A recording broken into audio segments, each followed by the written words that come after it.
morning. My name is Richard Wexler, and this is Caring in America, the podcast for caregivers and care recipients. We have a great guest today, Todd Galde. I'm about to introduce him via his bio. He is with Preferred Mortgage Partners, a broker in Northern California. Todd actually grew up in the business as his father began his career in mortgage banking in 1979 when Todd was just 10 years old. And around 2004, Todd took over his dad's business, and he has been specializing in home financing ever since. While Todd serves the needs of anyone seeking residential home financing, for the past 10 years, he's been helping seasoned homeowners finance their next move, with an emphasis on buying before selling, enabling homeowners to purchase their next home before having to sell their current one. Todd lives in Danville, California with his wife of 32 years and their three children, ages 24, 21, and 19. Are you there, sir? I am, Richard. Thank you so much for that warm introduction, and I'm truly honored to be here today. Thank you. Well, you're very welcome. So I'm going to start off with an obvious question. What is buying before selling? Yeah. So, in reference to, I need to clarify or focus on the fact that we're talking about residential real estate. Just for people that chime in, not knowing the actual product that we're talking about. Buying before selling is essentially purchasing the next home before having to sell the existing home.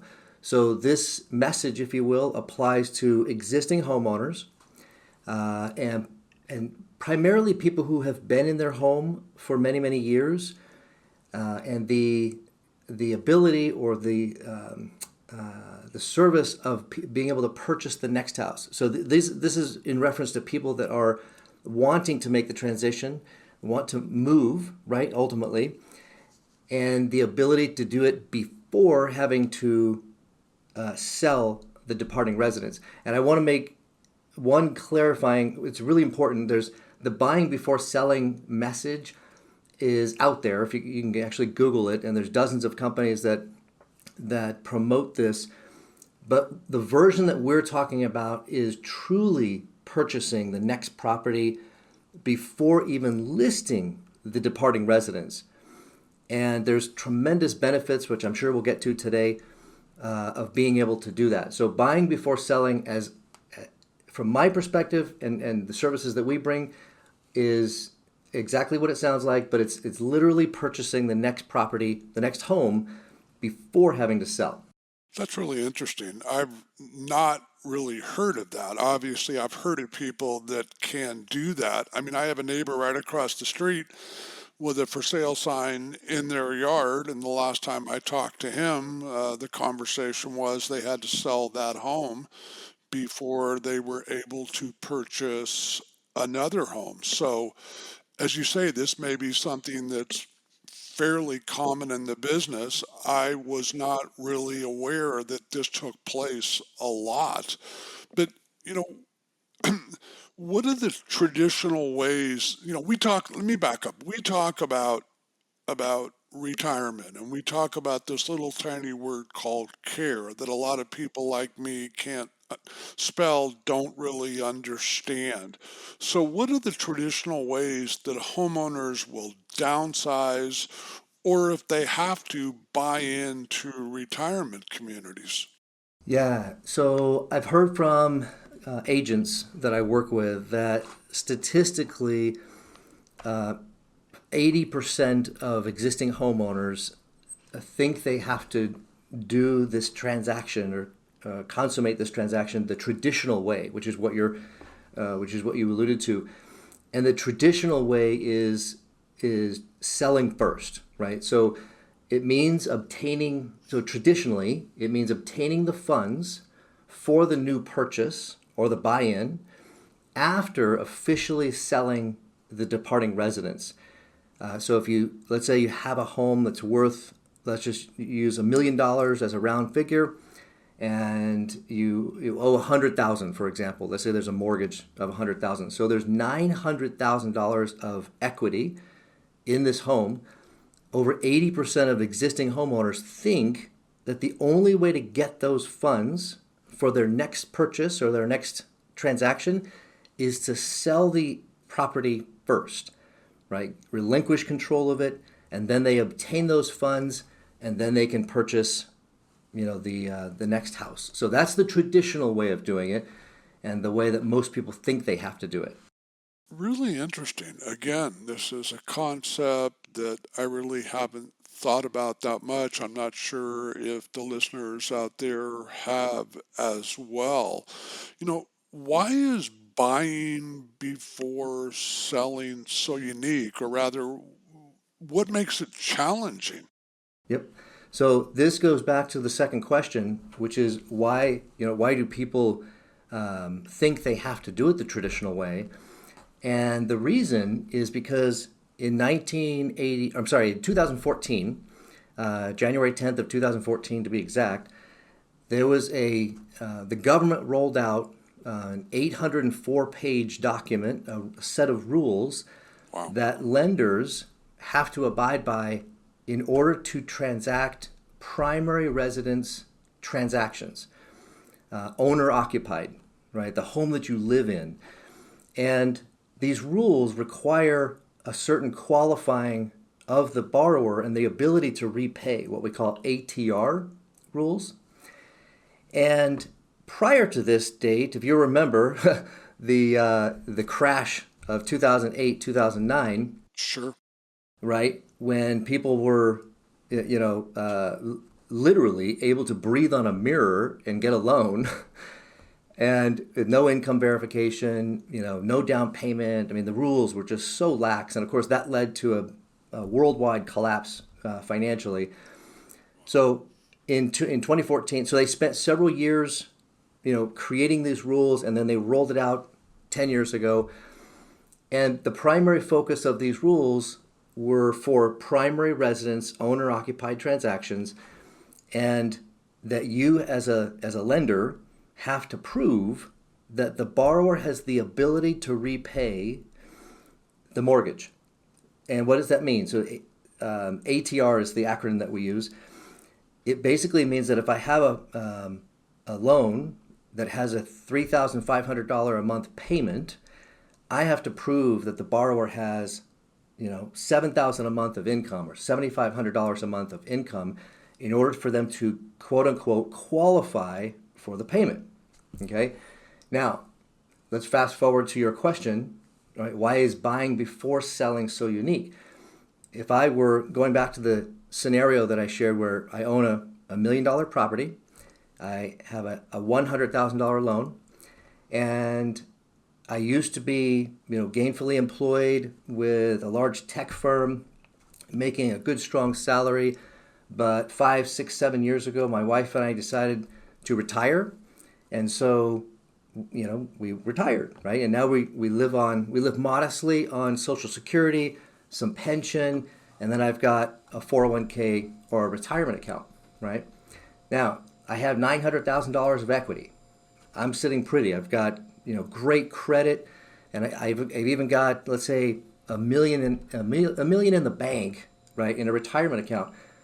I walk into the bank and tell the loan officer, hey, my wife and I want to move. We want to downsize to be closer to the grandkids, right? We live in Sacramento or wherever that is, and we want to downsize and move towards closer to the grandkids, smaller home. Only priced in the $400,000 range. We have tons of equity in our home. I would like a mortgage in order to buy that home for $400,000, right? The first question the loan officer is going to say is, okay, let's sit down. How does your income look? And they're going to say, well, we don't have much income. $1,500 a month in Social Security, maybe another $750 in pension, and so they try to qualify a $400,000 mortgage to purchase this new house, and they don't, right? They don't qualify for the mortgage. So then they go to the next bank, and then the next bank. And these rules apply to all owner-occupied residential financing. And so ultimately what ends up happening is and this is the reason, going back to question number 2, this is the reason why people then have to say, okay, well, we just have to sell first, which is the traditional way to make this work, because we've been turned down by the bank. And so, right, and so that cycle, if you will, is very common with people that are retirement age who have a lot of equity and who think, I've got great credit, I'm the perfect candidate for a loan, and yet you won't give me one because my income isn't high enough. But I have $1 million in the bank and I can draw from that. But these rules that came out in 2014 don't allow for a unique pulling from these funds, right? We have to have verified, month to month static income to prove the ability to repay. So what makes our solution of buying before selling so unique is we don't require that qualifying. And I'll get into some of the details of that in just a little bit.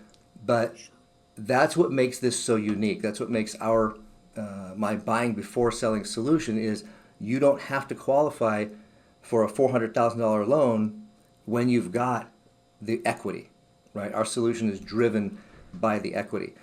And then one last comment to kind of close the gap, or close the circle here. People might say, well, hang on, Todd, don't you have to follow the same rules? Because we're dealing with an owner-occupied primary residence transaction.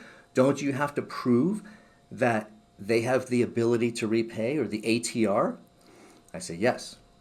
The sale of the departing residence is the ATR, and that is allowable based on these rules. So as long as you have another property that you're going to, and then the funds from the departing residence are going to use to basically consummate that transaction, that qualifies as the ability to repay, the sale of the departing residence. This is extremely interesting. Like I've said a couple times now, I really hadn't heard about this. I would have thought that most homeowners, especially as they age and have retired, are looking at that exact situation where bank 1, 2, 3, 4, 5, 6 keeps on turning them down. Yep. And I was certainly not aware of a scenario like this. So what are the benefits of buying before selling? Yeah. So in order to discuss the benefits of doing it this way, I want to talk about the pain of doing it this way. Or I'm sorry, the pain of not doing it this way. In a traditional the traditional model that we talked about in the second question, where I sell first, there's tremendous pitfalls and frustrations, and this is actually why a lot of people just don't do it, because it's so frustrating. If you can imagine, and it depends on the area, right? It depends on where you're buying. If you own a home that's worth $1 million, you owe $100,000, so you've got lots of equity, and you see a home that's worth $400,000 that you love, right? This is generally what drives people's interest in this is, oh, we want to be closer to the grandkids, so that's the first, why, right? Why am I wanting to make this move, wanting to, not sell? It's not the goal of this whole transaction is not selling. The goal is moving, right? And so why do I want to move? Well, my wife isn't doing well physically, or I'm not doing well physically. We want to move to a retirement community. Or, little Johnny is learning to play baseball and he's in T-ball. I don't want to miss this time. This is our next chapter in life, is being with the grandkids. And so my why is to be closer to the grandkids. So you have a desire, so then you start searching, and it's always with the family, right? Hey pops, now that you're excited about moving to closer to be home, we found some good properties that we think you might like. One's listed for 425, one's for 435. Take a look. And so they start going online, they start looking, and they get excited, and they start seeing properties that they really like. Now, one pops up that they say, okay, this is great. We want to make an offer on that property. If it's in an area that allows for that's a slow market, if you will, you could probably get away with submitting what we call a contingent offer. And if you've either bought or sold a home, you know that when I submit an offer on a property and I don't have the cash to pay for it, and the cash is going to come from my home, then I'm going to have to submit what's called a contingent offer. So I will close on the purchase after I sell my departing residence. In some areas, that's okay, right? Because they didn't expect a quick close anyways, and so they might allow for a contingent sale. In most areas of the country, though, because real estate is still very in high demand, the sellers are going to say, no, we won't accept a contingent offer. We want you to close now, right, as soon as possible. And so now you're dealt with, oh, shoot, okay, honey, we got to sell our house first, but then you have to live, right? You have to live somewhere in between, and then where do you move all your stuff, right? So when you start thinking about the hurdles of selling first and then buying, and we don't have enough time to go through all of the pain, it becomes so onerous that people they shut the laptop and they don't think about it. So the benefits of buying before selling is allowing for the homeowner with lots of equity to offer on the property that they really like without any contingency on the sale of their home. They can close quickly, so we can close within 2 weeks. We don't require any appraisals, so that reduces the cost and certainly reduces the time. And again, there's no qualifying per se on the income. It's driven primarily on the equity in the homes. And so the benefit of buying before selling the primary benefit is you get the dream home, right? The secondary, equally as important benefit is after you've purchased the home and you've moved all your stuff to the new home, your agent gets to list your departing residence, the home you own right now, vacant and properly staged. Statistically, the National Association of Realtors says that the sale of a departing residence that is vacant and properly staged will sell 18% faster and in most cases achieve a higher resale value. So you're going to make more money and it's going to sell faster when you're not in it. So those are the benefits of buying before selling. Yeah, I'm hearing a lot of benefits. So are there downsides or risks that people should be aware of about buying before selling? Yeah. So the primary downside that is the immediate downside is the cost. The traditional our cost, because the loan is traditionally you only have this loan for maybe 2 months, 6 weeks, 10 weeks, however long it takes you to sell your old house. We have to charge an origination fee, right? In order for us to make money, quite frankly. And so the cost of that, while it will vary, is generally in the 2% range, right? 2% of the actual loan, the borrowed amount. And that's our model, right? Other models, buying before selling solutions have different costs. Our model, on average, it's about 2%. So that means you're going to spend about $8,000 to purchase a $400,000 home before you have to sell. And in some case, people think, wow, I don't want to spend $8,000. Honey, let's try to sell first, right? And so that's the first downside is the cost. And then also related to the cost is if it takes too long, so there's an interest rate associated with what we call the bridge loan, this our buy before sell loan. And that rate is higher than traditional rates. And it will vary between 9 and 11%. But you only have, like I said, you only have this loan for a couple months, right? The other downside is what happens if it takes more than 2 months or 3 months or 4 months or 5 months, right, to sell your old house. Well, our loan is 12 months long, so we're not going to, cut you off after 4 months, but you do incur a cost, right? So there's a carrying cost if it goes too far. So those are truly the only downsides to buying before selling is really just the cost.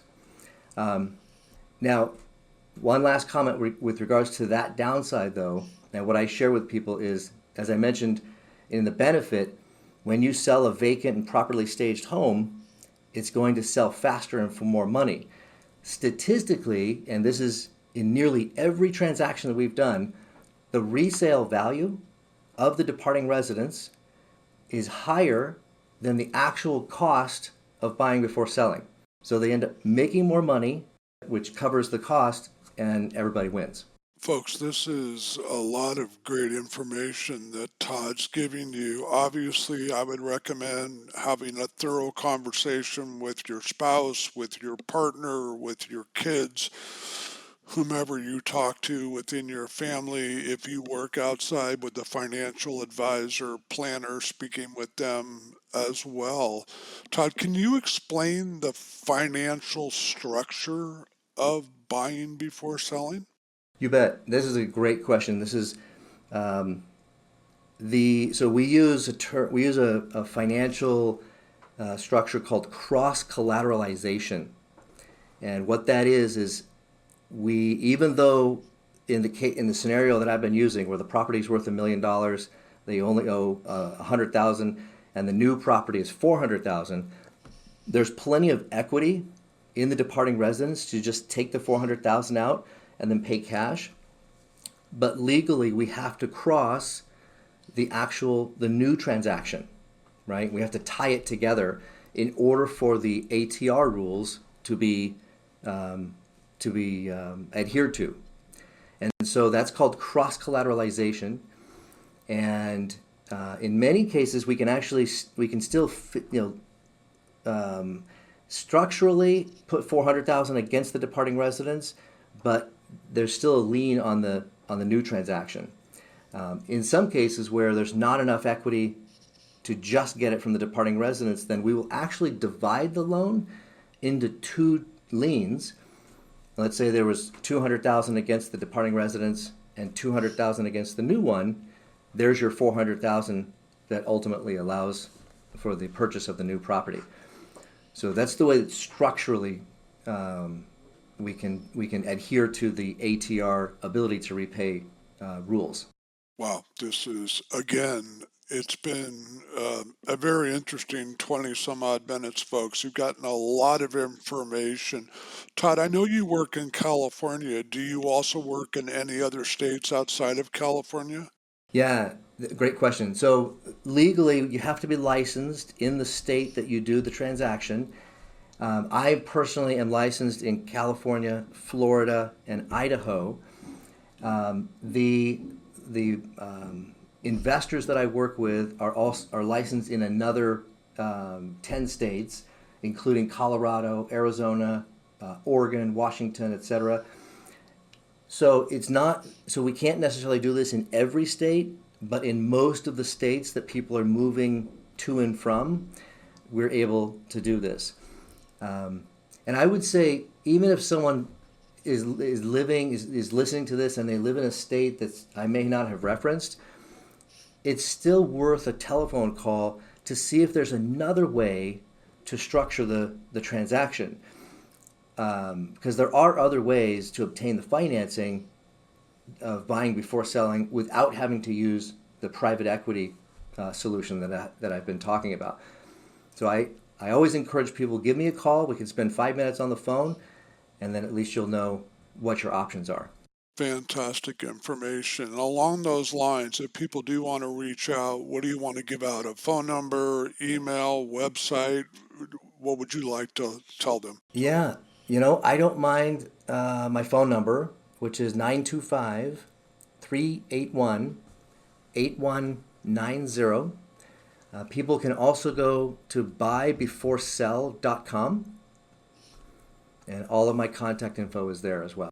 That's fantastic. So, folks, this has been a great subject. Please share this with friends and neighbors as well. If you want to get in contact with me, have a comment, a question, would like to be a guest on the podcast, my email, once again, eldered2023@gmail.com. So I want to thank Todd. This has been some fantastic information. So again, thank you, Todd. And folks, as I always say, until we talk again, have yourself an awesome day.